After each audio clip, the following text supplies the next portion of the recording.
Eram un grup de vreo 6-7 prieteni, pe atunci toți necăsătoriți, și ședeam într-o seară sub un molid ascultându-l pe părintele. Să nu vă chinuie problema alegerii între căsătorie și celibat. Uneori vor veni zile în care veți simți dorințe sufletești și trupești pentru căsătorie, iar alte zile în care aceste dorințe vor scădea în intensitate, pentru că veți avea dorințe dumnezeiești, mai presus de căsătorie. Când vor veni ispitele trupești, nu încercați să le alungați cu violență, căci Satana le va face încă și mai atrăgătoare și astfel vă vor vătăma. E mai bine să le întâmpinați cu calm, transformându-le din dorințe păcătoase în dorințe legitime.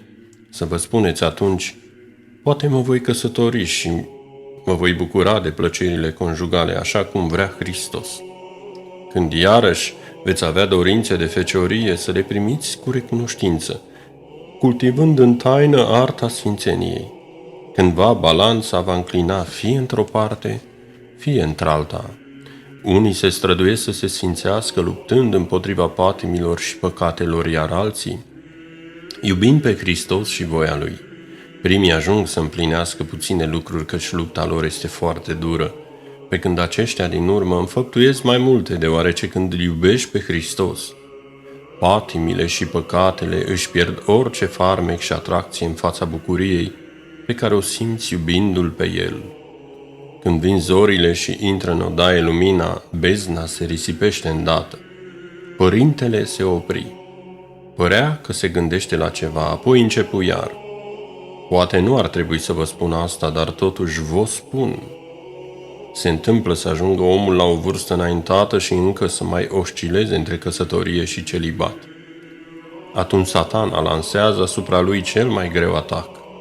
Îi pune în suflet frica de celibat. Plin de spaimă, omul începe să-și caute soție, soț, să-i roage și pe alții să-i caute, aceștia să râdă de el, iar el să ajungă în pragul bolii sufletești. De aceea vă spun din nou, nu vă frământați cu problema alegerii între căsătorie și celibat. În loc să vă agitați cu acest lucru, îndreptați-vă întreaga strădanie pentru a-L iubi pe Hristos din tot sufletul și la momentul potrivit, El vă va da răspunsul ce se potrivește sufletului vostru și pe care îl veți accepta fără silă și mâhnire, ci în liniște și cu mulțumire. Așa veți rezolva această problemă și veți păși pe drumul potrivit, lăudând pe Dumnezeu. Unui prieten care nu mai reușea să se căsătorească, părintele i-a dezvăluit că principala cauza rezervelor sale față de căsătorie era un sentiment de eșec din adolescență, pe care îl reprimase în subconștient, și i-a spus: ai iubit-o pe aceea cu toată puterea sufletului tău, ai transformat în idealul vieții tale. Indiferența ei te-a rănit cumplit. De atunci ai încercat să o găsești în fiecare fată care ar fi vrut să se căsătorească cu tine, dar, pentru că acest lucru era imposibil, inima ta a rămas închisă. Cu ajutorul părintelui, prietenul a conștientizat acest obstacol ascuns. L-a eliminat cu totul și astfel a putut să-și întemeieze și el o familie. Părinții unui cunoscut de-al meu făceau presiune asupra lui să-și întemeieze o familie, ceea ce îl irita teribil. Alergă la bătrânul, iar acesta, ca și cum s-ar fi aflat mult timp în casa lor, i-a zis foarte firesc: acum, părinții tăi zic, cât timp ai să rămâi așa? E timpul să te căpătuiești și tu, să ai casa ta, femeia și copiii tăi. Dacă rămâi așa, cine o să se mai uite la tine la bătrânețe? Nu-i judeca, fiindcă au și ei dreptate din punctul lor de vedere și tu, dacă ai fi în locul lor, ai spune la fel. Ei văd lucrurile în mod lumesc.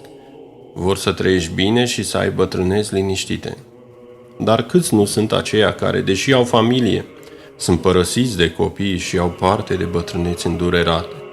Totul este ca omul să-L iubească pe Hristos și atunci toate problemele îi se vor rezolva. Cunoștința mea își mărturisi admirația pentru părintele care, cu mult discernământ, îl călăuzise spre calea de mijloc, arătând multă înțelegere față de atitudinea părinților săi și față de a sa proprie.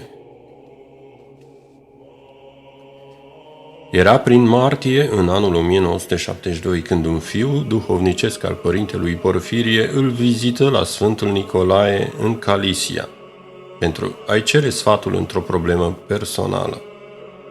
Bătrânul a primit cu mare bucurie, căci îl iubea foarte mult și îl socotea un membru al familiei sale. La fel simțea și fiul duhovnicesc pentru bătrânul.